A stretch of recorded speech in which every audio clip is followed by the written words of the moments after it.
everybody. You are exactly where you should be. This is Business of Design. I'm Kimberley Seldon, your host, and I'm an interior design professional just like you. Believe it or not, this is episode 72. Doesn't it seem like we just started yesterday?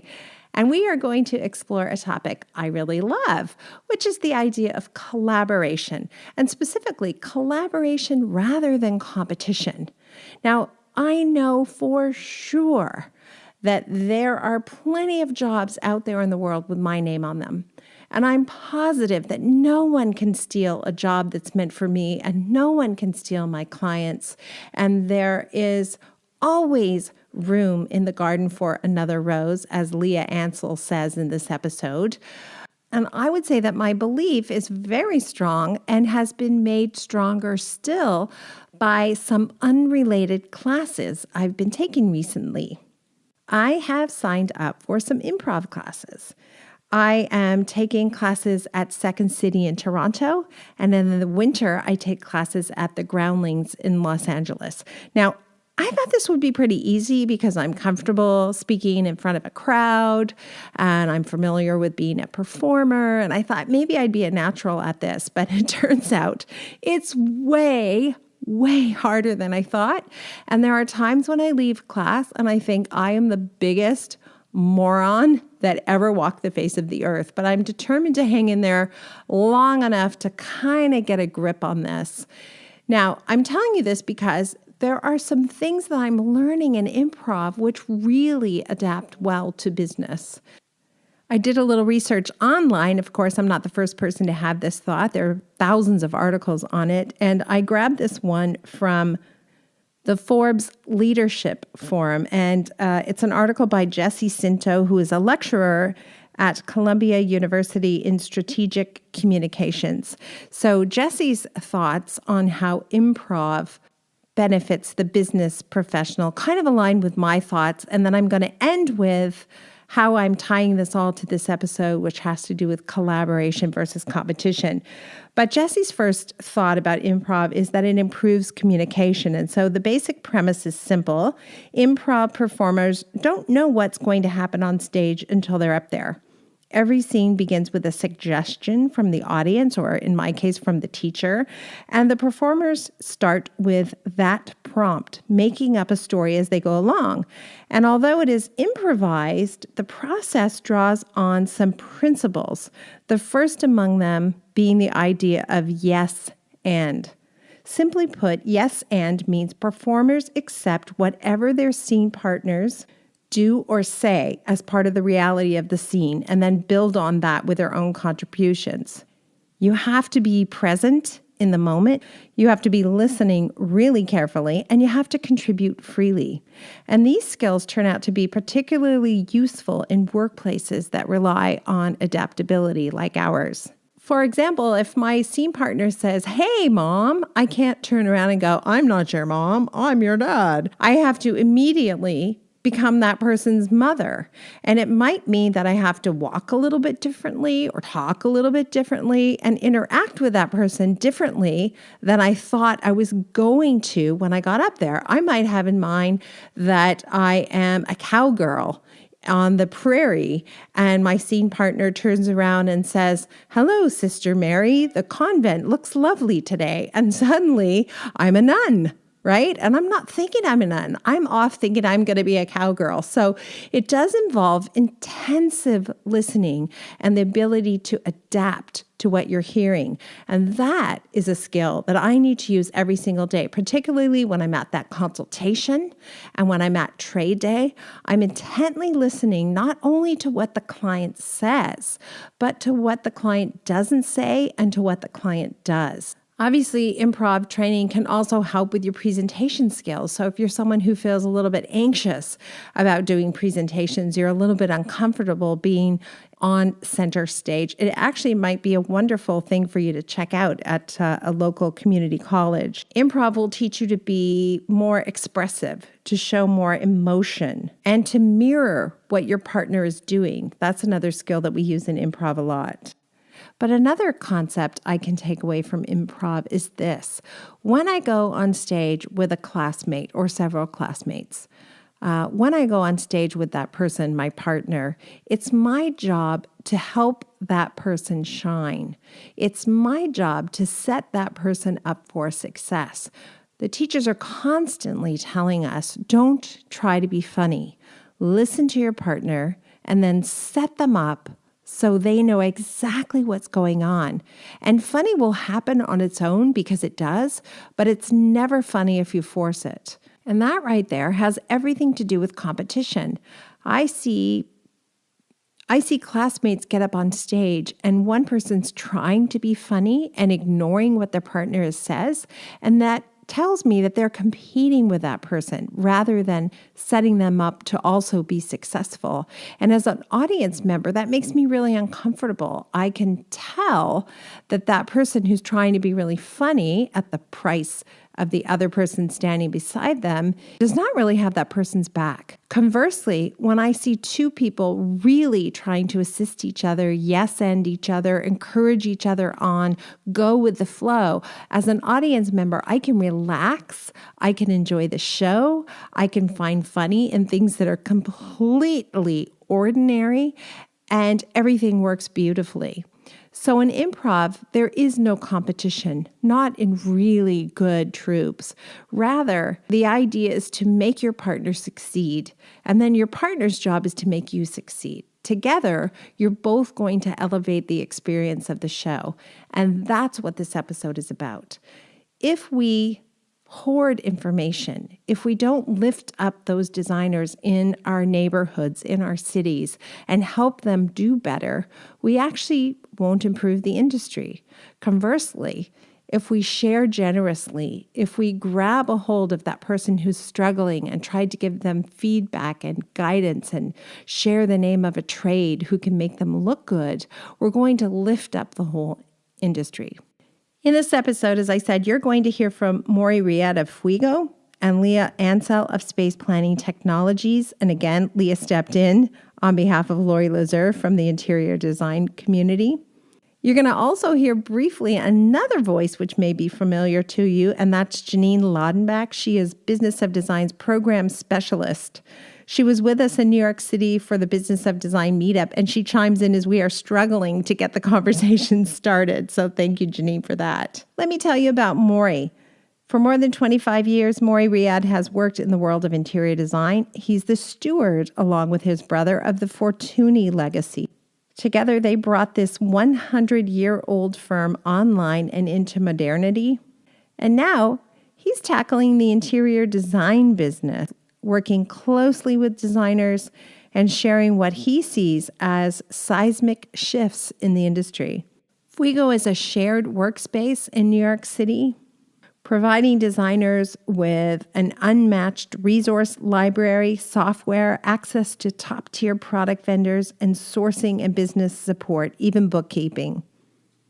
The flagship space is on Park Avenue, and it's really a lovely environment to work in. I was really impressed. Leah Ansel is the president of Space Planning Technologies, and she is also based in Manhattan. Her mission is to provide original, personalized design solutions in residential, commercial, and hospitality spaces. Now, she's got a background in art and architecture, fashion, and jewelry design, and she brings an holistic approach to every interior project. Before we launch into the episode, let's hear from Cheryl Horn. Hey, Cheryl, what's happening with you today? Not much. Gearing up for a lot of events coming up in the fall. We're well on our way planning the retreat that's coming up in October, but right after, you're actually headed to Texas as well.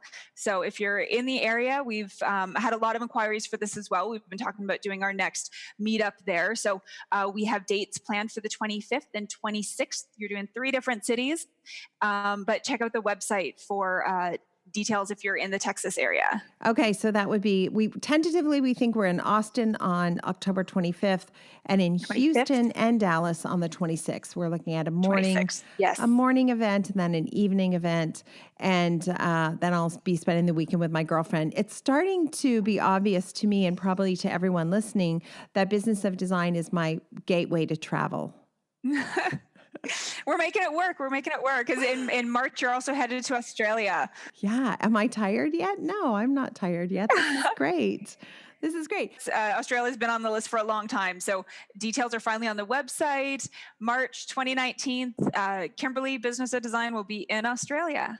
And if you are going with us to Palm Springs on the Elite Retreat, we now have tickets to all of the cool events we are taking you to, as well as an itinerary that's shaping up to be really exciting. So I'm looking forward to that as well. You'll all see Cheryl in Palm Springs. I've been speaking to the attendees for so long, emailing with them, and in some cases they've been members for years. So it's some of them I'll be meeting in person for the first time, which is great. That'll be an interesting dynamic because we do have, as you say, people who have been members for years, like 10, 11 years, and then people who are brand new. So it'll be kind of cool to see this group intermingle.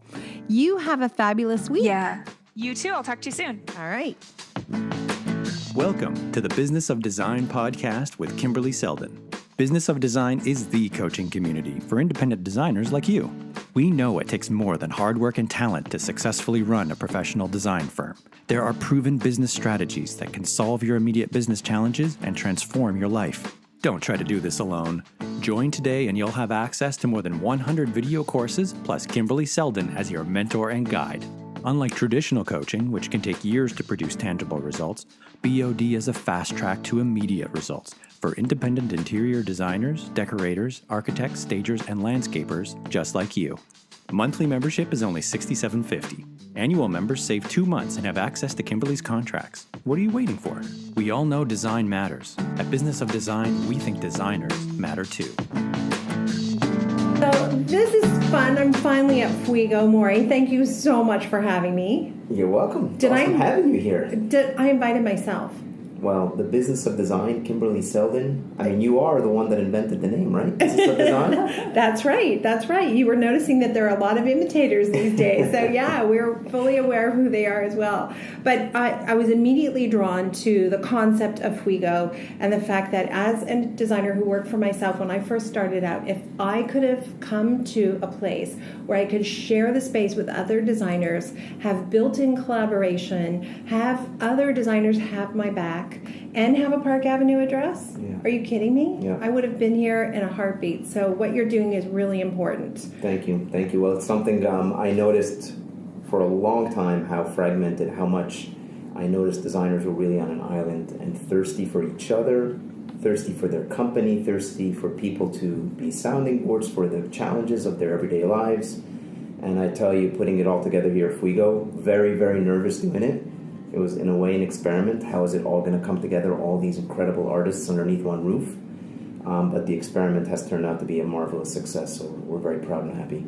Well, I can imagine that that's true. And you walk in, of course, there's a huge reference library, tons of samples, so you don't need to run around to 150 places. If you're anywhere near New York City, or you could even work from here once a month, I think it would be really beneficial and worthwhile. So thank you so much. And I'm going to let Leah introduce herself as well, because you're here representing Lori Lazier and the interior design community. Yes, I am. Thanks for having me. So Lori couldn't be here today, unfortunately, but I have been a member of her brainchild, IDC, Interior Design Community, for a few years now, actually. I'm not really sure how long, but I think I'm one of the earliest people that somehow signed. I don't even remember how I got onto it, but it started as a private Facebook group, and then it has taken on a new life form on Instagram. And now she is developing a platform for her own website so that she has, I think, more control and less outside algorithm influences. So I'm going to try to represent her as best I can today. Well, thank you, both of you, for being here. So the whole thing came about because Maury, of course, has been on the show before, and you talked about collaboration and how important it is that we stop seeing each other as competitors and start seeing each other as peers and industry collaborators. And it struck me that as somebody who advocates for interior design professionals, at Business of Design, you advocate for interior design professionals at Fuego. Lori advocates for us in the interior design community. If we can't collaborate and work together, how can we ever convince interior designers it's okay to stop looking at their neighbors as competition, right? So I really wanted us to have a conversation, and Maury, you're going to kick it off because just really this is your fault we're having this conversation. You're going to kick it off because you feel really strongly about this idea that being fragmented is not only not good for you, but it's not good for the clients who are going to ultimately hire you. Yeah, no, I don't think it is. I think when every business and every industry you look at, this idea of sharing of information and sharing of values is something I think that's critically important. And when we are in an industry that is trying to market each other, ourselves, we're going to have to edit this whole thing out. Thank God for the editing part of it. What was your question again? I hope we're not making your life so much more difficult on the editing, so we'll try to get it right. I have no idea what my question was. I just said kick it off in terms of collaboration. Yeah, the importance of collaboration. And So can I shoot the question back to you? Yeah. So Kimberly, where do you see, in terms of collaboration or in terms of competition with each other, how do you think that hurts our individual clients? So I think when we view other designers as competition, we're not sharing information freely. And that can be something small like what I charge by the hour or how I charge. And that's important because if there are designers in my community who are charging $75 an hour, then clients are running into that and thinking that's the norm. So they actually hurt me. I don't want them charging $75 an hour. But more importantly, if I'm constantly having to reinvent the wheel and failing to satisfy the customer, the whole industry takes a hit every single time a customer has a bad experience with an interior designer. So wouldn't it be better if instead of trying to get a leg up on the other people in my community, we were all practicing our business more effectively, more efficiently, and making clients happy more often so that the industry didn't have this black and blue reputation it has. I can't even think the last time I was at a dinner party where somebody wasn't complaining about a renovation. Yeah. Like, honestly, when have you ever gone to a party and somebody said, oh, I just love my interior designer, I just love my contractor? Yeah. Instead, what you hear is they're late, they're not on time, they're not on budget.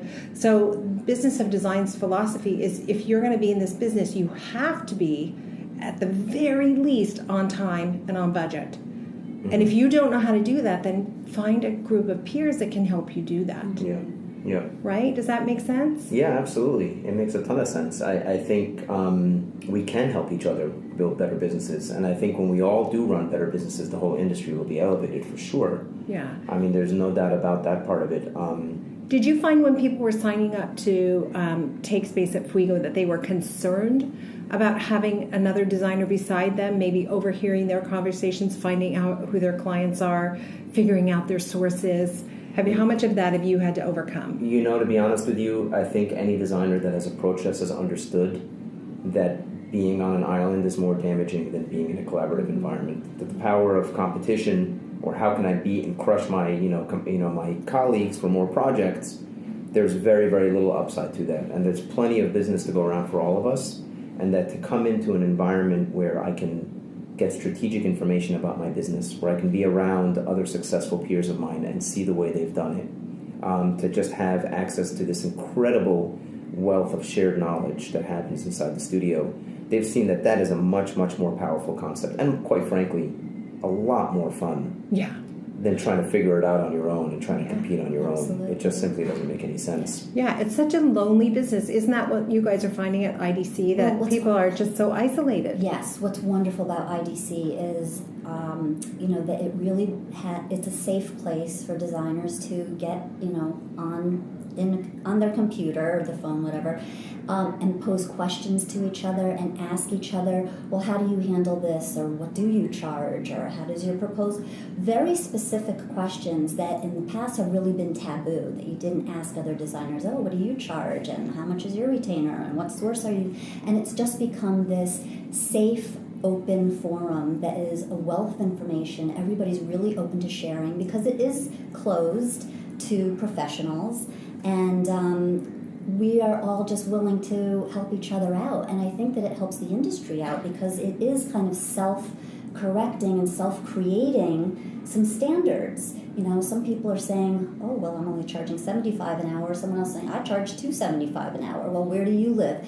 So some of it's demographics, but it's also bringing everybody together. It's just putting the light on everything. Mm-hmm. And it really does help everybody out. And, as you said, Maury, there's always room for another rose in the garden, right? I mean, we're all interiors people, but we all have different skill sets, and we all have the different right clients.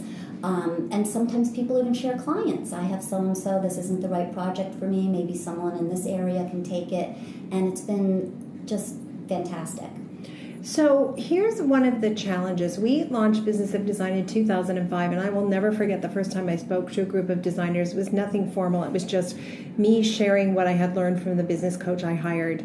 And I asked the question, for example, what do you guys charge? And there was dead silence. Mm-hmm. Nobody wanted to say it. Mm-hmm. So fast forward 2018, and now when I go and I speak and I ask that question, people are much more willing to share that information. For me, the next thing is about sharing trades and resources. That seems to be the next place where we're really stuck. If I come to you and I say, I need a plumber and I'm in South Carolina, will you give me your plumber? There's still that reluctance. Wow, do you really find that still, Kimberly, where people are protected? Because, we try to speak. My company that I ran for 20 years, it's still my company, Fortuny, is this really protected art form out of Venice, Italy. And if designers were going to protect other designers from knowing about the art form of Fortuny, you end up hurting these artisans. You end up hurting these people that are actually the ones. I mean, I have a saying here that a designer is only as good as their vendors. Mm-hmm. And I think any designer would probably admit that is in fact the case. And your contractor, for sure.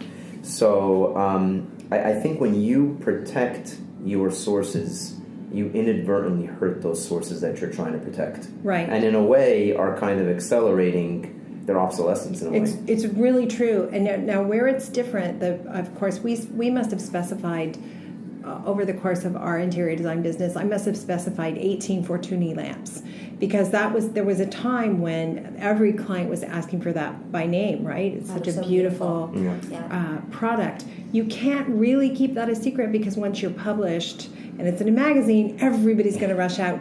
But what I'm specifically talking about are your plumber, your electrician, your painter. Those seem to be people still seem to be more protective about that. Now, do you think it's an issue of kind of like the babysitter? You don't want to tell your friends about the babysitter because then they won't be available for you?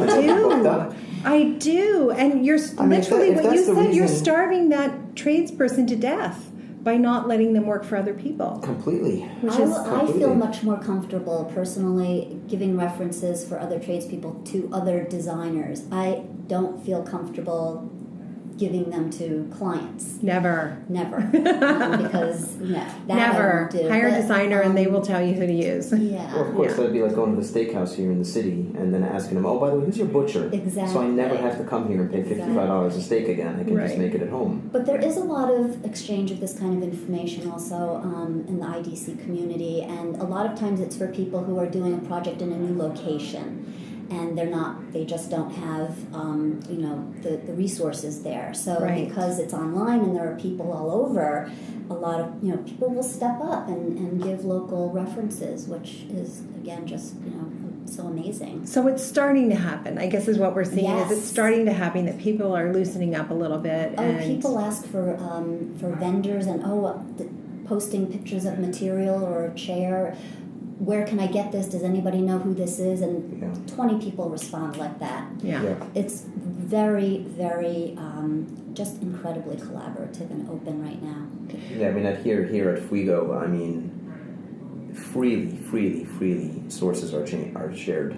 They really, really are freely shared here within Beyond Designers. It's just, I think people are just beginning to understand that's just a much better way to do things. Yeah. I honestly, more fun too. If I was just starting out and I lived in a community that didn't have Fuego, I would start it. I know another designer in Calgary. She's got a company called 7070. It's similar.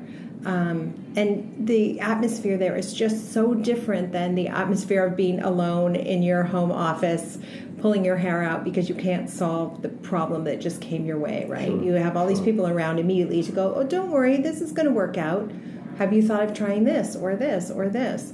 So when we talk about the power of we. What are some other areas that you think designers need to rely more heavily on people around them for and not go it alone? I see a lot of designers trying to reinvent the wheel, for example, around what contract to use or how, you know what I mean? Like, are there other areas you're seeing at Fuego, like maybe side collaborations you didn't see coming that just started happening organically? Well, I think one that's really, really shocking to me is how much collaboration is happening around the art form. Around having these other brilliant artists around them, how good a feeling that is to go up and say, hey, you know, I'm looking at this scheme for this client. What do you think of what I'm doing here? Am I headed in the right direction? That is probably the one that has shocked me more than any, and the most common one that is here as well, is other designers going up to other brilliant designers, bearing their souls, which is their art form, and saying, look at it, tell me it's ugly or tell me it's great. And how that actually elevates the art form. I mean, we know you're in the business of design. You probably agree with me that interior design is 75% strategic and 25% of it's aesthetic. So that strategic part of it is where I thought so much more of the collaboration was going to happen here. So much more of the collaboration has happened here on the art side. That's exciting. Which is really, really fascinating. And see, again, that benefits the client, don't you think? Because they're going to get a result that's superior. And they don't have to pay double the amount per hour. That's right. They got twice the amount of work for half the money. Your formula is close to business of design. We say 80% business, 20% creative. So you gave an extra 5% to creative. So that's fair enough. Yeah. Okay. The other thing that we talk about a lot is the fact that many of the designers who are members of business of design, probably interior design community, and definitely Fuego, are single sole proprietors. They're all by themselves. So Fuego and what you've done here kind of solves some of the problems. Yeah. But for those designers who are listening, who are working for a home, they're all by themselves, one of the things I tell them is to think of the suppliers and the vendors and the trades that they use as part of their team so that they're not alone anymore. They're now part of a we. How do you guys feel about that? Well, I agree with what you said earlier that, you know, this can be a very isolating business if we have our own business. And that was another thing that I loved about IDC. You know, for example, you're by yourself, you've had an issue with a client or a vendor or whatever, and you don't have anybody to use as a sounding board. And so you can get into, you know, on the page or go on to Instagram and write out the situation. I just had this crazy situation, and people will immediately give you feedback based on, you know, we've all gone through the same challenges, and it happens in any business.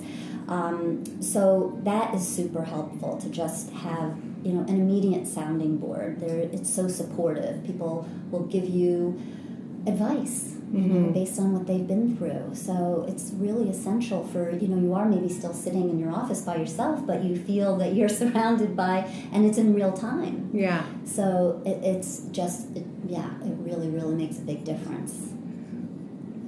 What if I dare say this? What about bad advice? What do you do? That's an awesome question. You don't have to agree with everybody, right? That's a very good Like question. if it's 80% business and 20% creative in terms of advice, what's the formula, do you think, in terms of what's good advice and what's bad advice? Well, Online, just randomly online. Well, I would say be certainly dubious of advice you get from someone that, you know, perhaps that's the only piece of advice you've gotten. I think what's fascinating certainly about IDC is when there is some advice that's being thrown out there, you will get 10, 15, 20 responses. Yes. I think if you're just posting somewhere and getting one piece of advice from some random person, I think you have to use your best judgment on whether that advice resonated with you and it's advice you want to take. You have to be very careful taking advice from people as well that don't, and I think it's a good saying about be careful about who you take advice from, or never take advice from someone that's not invested with you. Right. You know, that's very dangerous advice to be taken. So. Right. Or never take advice from, if the person giving you the advice doesn't have to pay the consequences of it. Oh, that's better. So, did you just coin that? No. Is that going to be in Wikipedia? And as you can see, I have no memory. It took me 3 times to get it right. So, but it got better every time. That's what I like about you, Maury. It got better every single time. One of the things I liked about IDC, though, is Lori is kind of a governing voice and has a lot of sense and reason. So I see her sometimes lead the conversation, and I think that's important, right? I think it's important. It's like going into a great store, and you know the buyer is really smart and has bought things that really speak to the brand, as opposed to a store like, TJ Maxx, where it's just whatever fell off the truck. Sorry, TJ Maxx, if you're listening. I guess there goes that sponsorship deal we were talking about, but you know what I'm saying. And the other place I tell people to look for a partner is inside your contract. Your contract really should protect you and have your back, so that no matter what happens on the job site, you can sleep at night and you're not going to the big house. Definitely.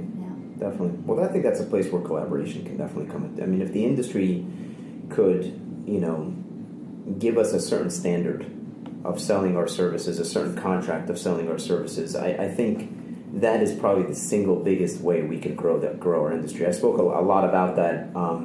I've been speaking a lot about it. It's not necessarily that our fee structures are wrong or we're charging the wrong amounts. It's that we're all, like you mentioned earlier, Kimberly, we're all giving different messages to the consumer and creating confusion. Yeah. And that messaging is absolutely hurting our businesses and making it much harder for us to be hired, especially when compared against online services now that are very transparent in the way they price and are very clear, even with infographics of exactly how we charge and why we're charging the way we charge.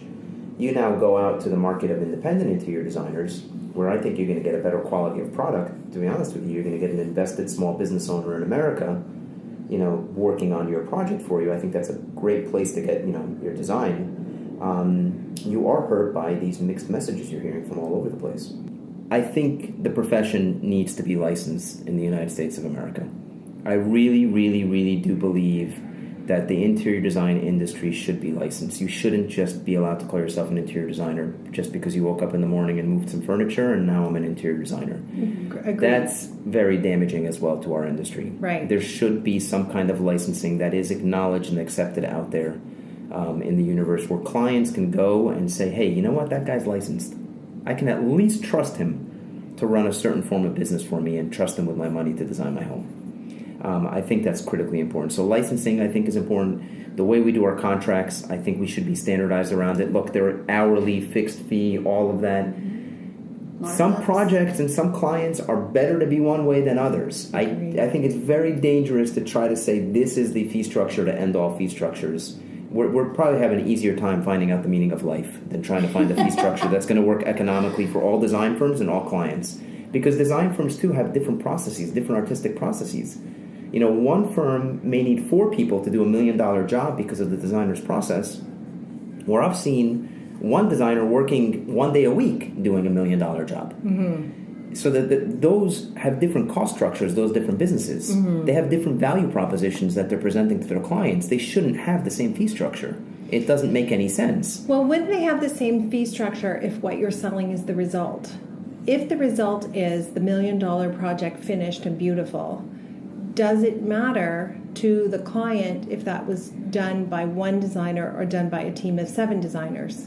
I think it depends on the value proposition you're selling. So if the team of 7 designers is selling you A to Z white glove service, I'm going to take care of all your logistics, all your shipping, your invoicing, you're going to get billing reconciliations on a weekly basis, you're going to be on this client portal, I'm going to come to your site, then that design firm is offering a different level of service. They're giving you a different value proposition than the single designer who maybe will be working with you closely to design your home hand in hand, but is not offering all those other ancillary services that another client may want. But if that single designer was offering all those ancillary services, then they could charge the same amount.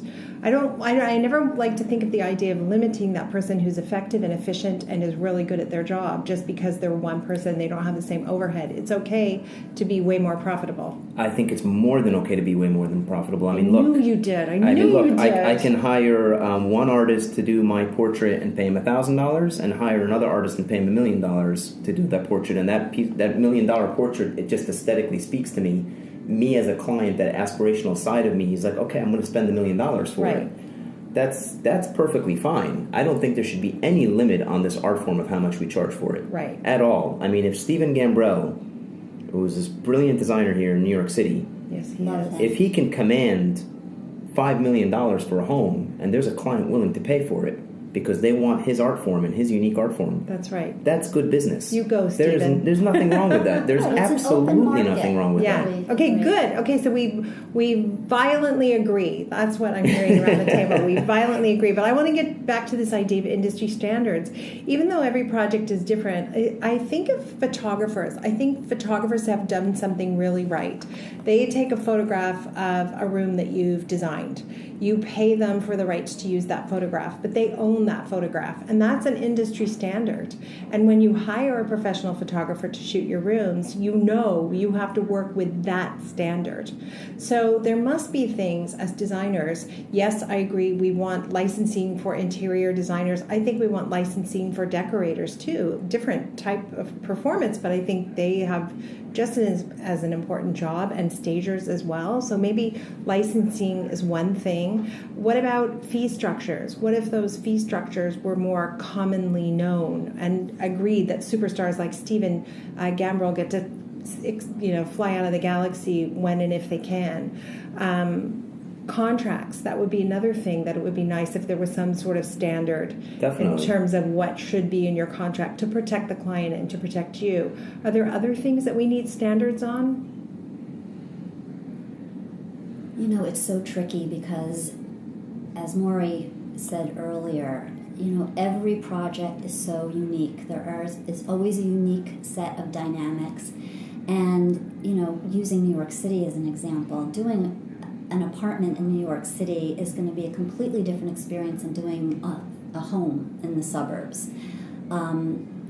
They're just two completely different animals, and the costs in the city are completely on another dimension than they are when you go out of Manhattan.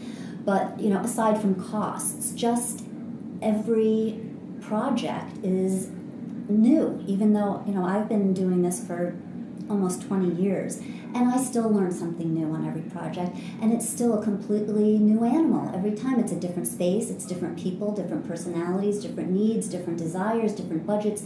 You kind of do have to reinvent the wheel every time. So I have a prototype for a contract, but I have to really personalize it for every project. So it is extremely tricky, which is why ASID has 12, versions of what can be, a template. There can't, and again, it's an art and a business.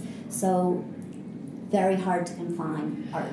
So I feel like I'm going to play devil's advocate here, but I think you can have a single contract that speaks to every single job and every single scenario, and I think I have one at Business of Design, and I've been using it a long time, and so have a lot of other people. Oh, God bless you. And it's written for a third grader, so anybody can understand it. So when my clients who have way more money, potentially, than I do as the interior design professional, have a team of lawyers, it's very clear that they understood the rules before we went into the agreement. That's really important. So if you can't understand the legalese in your contract, it's of no value whatsoever to you. So that's like a non-starter for me.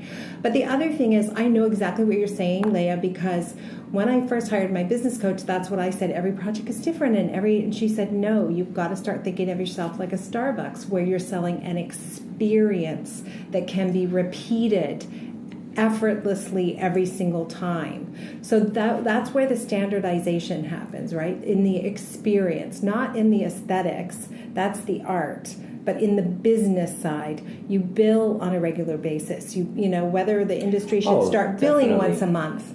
Because I think that's part of the licensing. As part of the licensing, these are the tools that you have to put in place to your business. Absolutely. The transparency, that's the paperwork you should be keeping as backup for everything that's happening. How quickly you should be getting paid for items. Yes. All these things absolutely should be a part of it. So that's under your umbrella of licensing.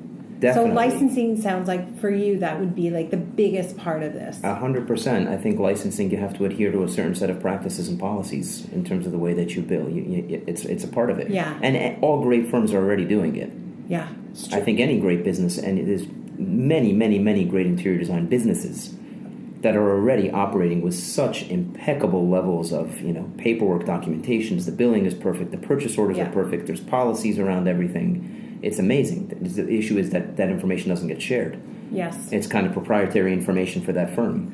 Yeah. Well, that's what we share at Business of Design, exactly how to do that. So that there are standardized rules, and every single client knows they're going to get this experience, even though their homes are going to look completely different every single time. Definitely. So we agree. There's more work to be done, even though we've made some progress in the industry. But these shared spaces, Fuego software, what we did in building the space, we didn't just build the space, we built a piece of software because we felt that the community needed somewhere else to collaborate. So we built a piece of software that runs interior designers' businesses for them from A to Z, and it helps them with the purchasing, the billing. It's project management software is essentially what it is. So that software, I think it doesn't even need to be something that's learned. If you implement the correct tools in your office and follow those tools the way they should be, the way they were designed, or use the companies that built those tools to help you, then I think that's one great way to start. Just lay down your infrastructure with a good piece of working software. Yeah. It's going to give you a point of view. It's going to give you access to a community, and it's going to push you in the right direction. Especially with a company that, you want to be able to rely on a company that has your back and is not going to then go forward and sell that information in some nefarious way you didn't anticipate. I'm not naming names. Sure. No, I think you do have to be very careful. You have to be very, very careful, of course, with where that data is stored. And I know interior designers don't have many options for software these days. I would hope that anyone listening today would take a look at Fuego software. We're very, very proud of what we've created. We've built it all in-house here with our engineers. We have an unbelievable engineering team that sits side by side with our designers. It's growing by leaps and bounds. It wasn't the original part of our business. Right. I've been into software all my life, and I just built it as an ancillary tool for our studio, and it gained popularity very quickly, and now it's being released to the wider interior design market. So I encourage any designer listening to come take a look at our tool and reach out to us. We're happy to speak to you about that. But there are not many options these days for places to go, certainly places that you can trust with your data in light of everything that's been happening. Certainly with Facebook has really pulled up the curtains on what's going on really with how these companies use that data. Yeah. So we should be careful. And I think, again, that's probably where collaboration comes into play again. Through collaboration, I think we can protect each other and in a way almost form, let's call it like a union. A union where we protect each other, have each other's backs, and hopefully we rally around a common cause. That's it. It's a union. That's what I'm looking for. And thank you for inviting us into Fuego. And by the way, for everyone listening, the links to how to get in touch with Fuego, the links to the software, that will be there, as well as the links to get in touch and be part of the interior design community, or IDC. We want these two organizations to continue to grow and thrive because we really appreciate what you do for the industry, and love having you in my life. So thank you guys so much for your time. Thank you. Thank you so much. Thank you for being part of the Business of Design community. If you love what we do, please show your support by subscribing to the podcast and rating our efforts. Remember, you can be a part of the podcast by sharing your comments, ideas, and questions via the BOD hotline at 416-780-9187, extension 107, or by sending an MP3 file to info@businessofdesign.com. And when you're ready to transform your business and your life, sign up for a monthly or annual membership. Together, we will achieve extraordinary results. Start today.